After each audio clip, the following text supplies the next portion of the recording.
Oh, it's rolling, all right. Okay. So I'm here today with my good friend that I finally met in person, and I actually just found him walking in on the street. I was driving in. He Sure was walking did. he was walking over to the building. So we're at Nova Place here. I'm giving a speech today. I'm R.L. Bryer. This is my friend John. How do you say that? Caffarelli. Caffarelli. We've been internet friends for like 2 years, maybe, or About that. something Might have like been that. even longer. Yeah, A few years now, and this is the first time we've got to meet. He came here for my speech tonight, so I appreciate that a Yeah, lot. absolutely.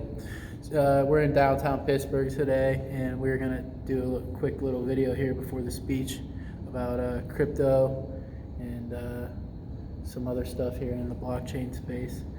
Where do you want to start? So, number one, give us a little background about you.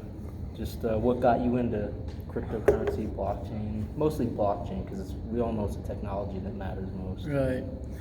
I got into blockchain in the beginning in 2009. I read the white paper, and then pretty soon after that, I got pretty into it.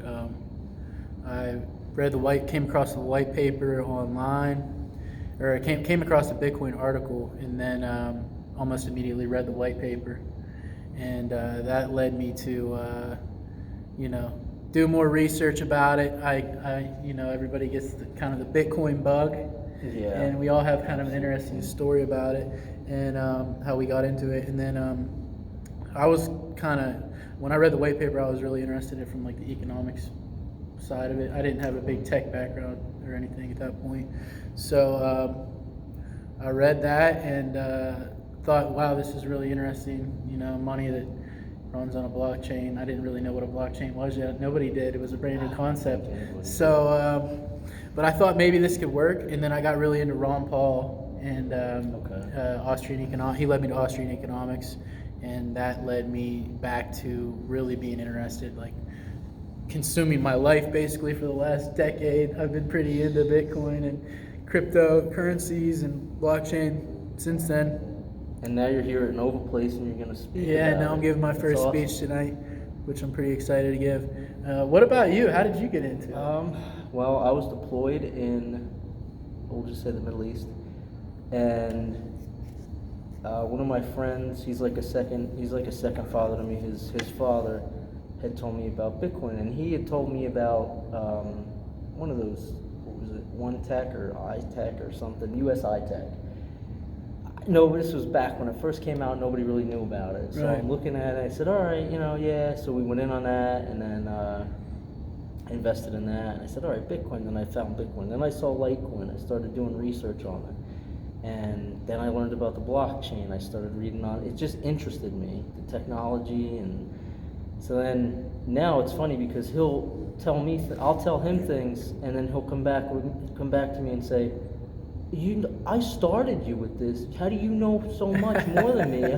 Yeah, you got into it a little further than him. Absolutely. Yeah. He follows it, but he follows it more on the currency side, but he's also interested in the technology. He's more interested in speculating on it. Yeah, and seeing where it's gonna go. But he believes in it. Right. That's the important thing. I mean, most people don't put their money into something they don't believe in. Yeah, I know a lot of people that first come in now are speculating, but they came in late 2018 or 17. What would you want to talk about things that early adopter or new people, the novice, need to know, like the people that are just getting in? Absolutely. Not what is it? Not your keys, not your crypto. Yeah, so there's a lot of important things you got to know, and this video isn't going to cover them all, that's for sure. But the most important one would be that you don't want to trust your Bitcoin, your private keys. The only way to maintain this digital asset really and make it physical is to hold them on a ledger or some sort of hardware wallet, or this is a little more advanced, but make a paper wallet. So what else would you say that people need to know? To do their own research. Right. That's something that number one, it's not in your local media or your on your news stations, and you don't really see anything about blockchain technology or Bitcoin or anything. But yet, if you go on, there's plenty of apps out there, crypto news apps. Mm-hmm. You go on there and you see how China's doing this with it, or like think it was just different countries are doing different things with it, introducing the blockchains into their societies and trying to use these things mainstream. And there's so much information that your public doesn't know, like just normal everyday people that don't follow crypto have no idea about. And when you show them, it's like you see their mouth drop, and they're like, I would agree with you. Do your own research is probably the top 3 things to just mention right off the bat. Absolutely. Don't trust anyone in the space, you know. Don't even trust us. Do your own research, like we said. We might have some good things to tell you, but this is definitely the most important, probably. Yeah. Actually, you know, the more I think about it, is there's definitely people that are gonna try to hustle you if you don't put in the time to put in the self-sacrificed and just educate yourself in the space. Consume as much as you can. Invest in your human capital. And your real capital too. Don't just throw your money around into a project that doesn't have a future. Make sure you look at who's behind it and if they're trustworthy. Yeah, 100%. Especially, and don't listen to anybody who's, posts something on YouTube video or something that says, "Oh, invest your money with so and so." Right. There's a name, and it's "Oh, I tripled my Bitcoin." No, they didn't. Yeah, I definitely tell people. It was luck. Right. I definitely tell people not to get into any lending things. Yeah. There's just so many. That was like where people got destroyed and really wrecked was with BitConnect. Yeah. And I'm glad I stayed away from all that negative stuff that went along with that. So BitConnect wasn't a blockchain, and it got a lot of people to invest. If you're new to the space, you might not know about BitConnect. Just Google it. But don't fall for any lending platforms. Bitcoin's, the returns on Bitcoin, if you hold it, over time are good enough. Yeah. Oh yeah. That's an understatement. So just make sure that you don't fall prey to any of these people that are trying to take advantage of you. You don't have to buy and sell and buy and sell. I mean, Right. you can if you're into that, but I mean, if you just buy a little bit and hold it, Right. and buy it when it keeps dipping on the, just like regular stocks, you'll be fine. But I mean, yeah, if anybody has questions, I mean, I'll tell them what I went through with the U.S., how I learned. Yeah, I mean, you have a lot of knowledge in the space. He's a good resource to message. I learned a lot just from stupid mistakes, and now if I buy it, it goes in my ledger, in my wallet, my hard wallet. It's like cash. Right. It's not going, I'm not sticking it on a public table and for anybody to look at, take what it's not. It's going in my wallet. The Yeah. Bitcoin goes on my wallet. That's it. What else should we talk about? What do you see? I don't know how to word it. Where do you see blockchain technology / Bitcoin in the next, say, 5 years? Well, this is coming up in the presentation. So if you're watching this, Oh. YouTube the presentation. But yeah, I did 10 years, so 5 years, a little less time. I really think that interoperability is going to be big. The blockchains being able to communicate. That's why I think Link might be pretty big here. It works as an oracle, or it has the potential to with these like smart contracts like Ethereum, and who knows what's going to emerge. But these blockchains that are trying to execute smart contracts need to be able to like talk to outside, like external things, like to execute things that might change day to day. Like if you make a contract, there's certain things that aren't going to be included in that contract that might change over time. So Link is trying to do something where I'm not a Link scholar or anything, but they're trying to come up with a way to, they say to let these blockchains talk to one another better, so these contracts and stuff can really work like they need to. Yeah. Like factors that might come up over time, like new laws or whatever that the contract doesn't know that has been set, and then change, and then be able to talk and change the rules during the game, basically in a good way though, or just keep things up to date, so that's important. Interoperability is going to be like huge. I know there's a lot of Bitcoin maximalists that think everything can run on Bitcoin, but I think there's going to be like 20 or 30 maybe blockchains that are important. Privacy coins are going to be important. I think that that's going to be like, yeah. I really see like a privacy coin breaking into the top 5 in the next decade. It should. I don't know why it wouldn't be. And then Makes sense. you know, Charlie Lee's talking about adding Mimblewimble to an add-on to They Litecoin. just read my mind. They said, so I'm gonna hit him with it. yeah, I think that's important, man. Yeah. And what else? I think honestly, Bitcoin's the king. I see Bitcoin as like Store value. yeah, store of value, but it could also, you know, it still works right now as money. Like I know people that use it all the time as money. I've used it right as money. Yeah. I had to get things fixed on my vehicle. Boom, Bitcoin. Yeah, tell that story It real quick. works. You used it last week? Yeah, I used it last week or the week before. Yeah, in the last couple weeks. Yep, I had to have my car fixed, and it wasn't anything too crazy. So I went in, and he says, "Hey, we were talking about Bitcoin." He says, "Yeah, Bitcoin's up. Did you see that?" And I said, "Yeah." He says, "I mean, I'll take Bitcoin." I said, "Yeah, I know you. I bet you will." I said, "Okay." Yeah. So I mean, and anything under, from what I understand, anything under $200 is not you don't need to pay tax on. Did you read about that? Yeah. Well, they're proposing that. Okay, it hasn't so it's passed not yet. done yeah. yet, but I think it's they just proposed it. That's not official yet, but that's a big deal because people were hesitant to use it as cash in a medium of exchange. So if people are going to really use it like we want them to, that's huge. Yeah, absolutely. That's going to be a big deal. So you wouldn't get taxed on like small purchases. Right. Anything under $200, you have to report as to the IRS. Big deal. It is, because I mean they tax everything with the dollar. Right. Everything. What is it? 7 cents, depending on where you live in every dollar. It's probably a little bit higher than in New Jersey. I think I'm thinking about 5 years ago or something. It's probably a lot higher. I've been away in Guam. Right. So. What else you want to talk about? What do you see? What do you think's gonna happen?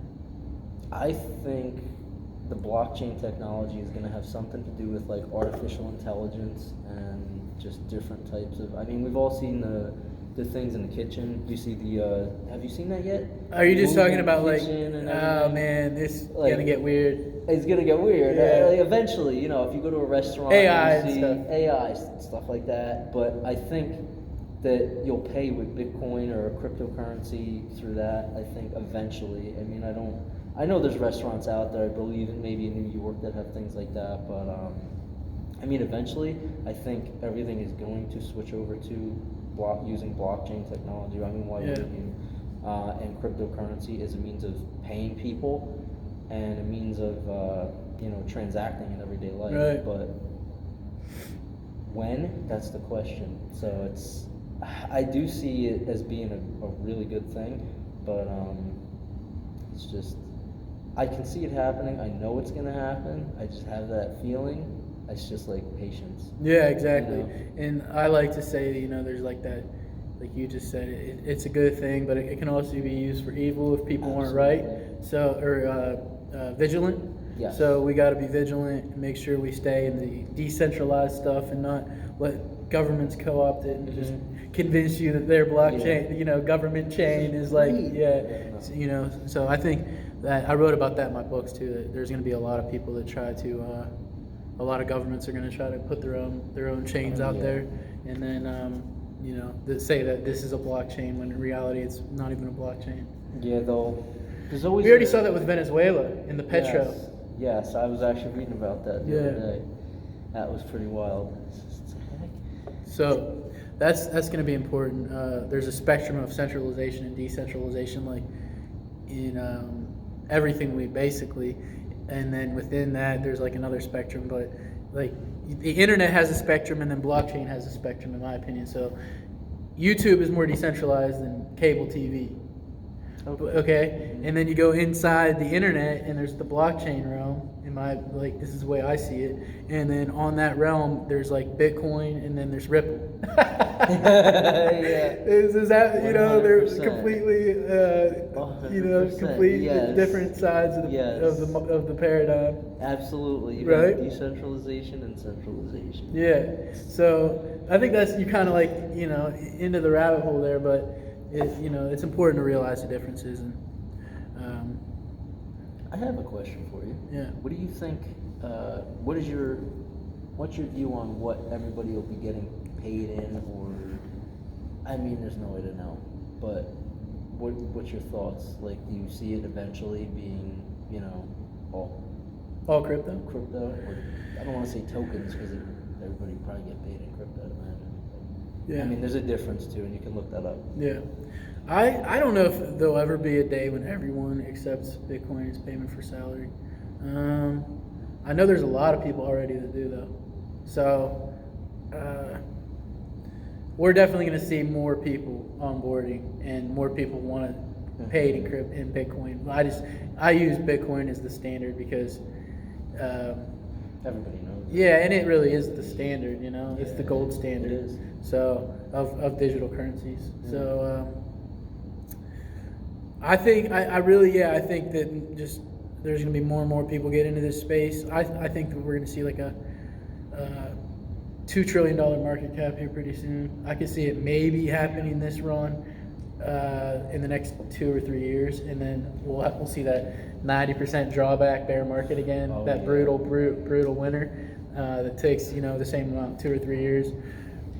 But sometimes you got to take a little profit off the top. So often. But then there's still going to be, we have the halving coming up in May, which is 102 days away.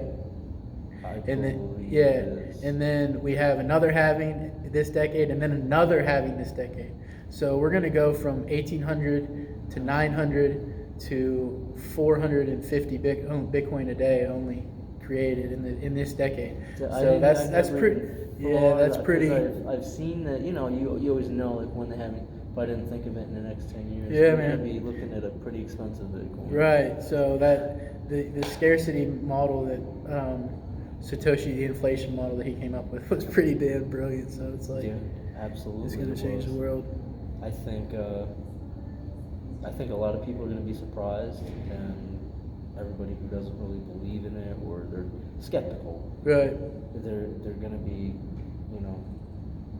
they're going to look at it one day and go, oh wow, I mean, if you think about when the internet was created, or all these websites, Google, AOL. What else was there? Hotmail. I'm sure there were other things too that just faded away. But I mean, if you look at it now, people say the internet. What do you immediately think? Google, right? I mean, it's no one uses Yahoo anymore. No, I didn't even mention Yahoo. There was another one. It was Yahoo. Yeah. But I think that's what's going on right now in crypto with the tokens and what's going to really last and what's not. And it's like a big wave, a big ocean. It's just. That's the beauty of the crypto blockchain space too, is that the market really is like determining all this. So the things that don't have value will just get washed away, and the things that do will prosper and be built upon. Yeah, absolutely. Well, is there anything else you want to talk about? Just be vigilant, like we said. Yeah. Vigilance. Do your research. Read my books. Yeah, if you guys want, I'm gonna go over to Bryer.io. This is a selfless plug here. We're almost at the end of the video. BRYER.io is my website, and then I have all my podcasts and my new podcast, Various and Numerous. My books are there, and hit up John anytime you need a resource too, because he has, like I said, he has a lot of knowledge. So I'll put the website, the links for the books in the description. And our Twitter addresses, I'm at rbryer23. I'm at Crypto Quandary. And like I said, I'll post this on Twitter, YouTube, and then I'll give you guys the links to the books and his website as well, because there's a lot of interesting stuff in those books. I would highly recommend reading them. You have them on. They're on my website. Yeah, the digital is on my website. And then if you guys want a hard copy, get you a hard copy. Yeah, just get into my. Just message me on the website. There's a contact sheet on there. If you want a hard copy, you can just write me an email. And then he accepts crypto as well. Who would have thought? Yeah, there's an offline method on there that you can get in the store. I just launched this last month, so yeah, this was fun. Absolutely. Appreciate you coming. Me too. Yeah, I'm glad I came, and I guess let's start the. Yeah, we're gonna get into this lecture here in a minute. So absolutely. Thanks for watching. Thank you. If you guys have questions, let us know.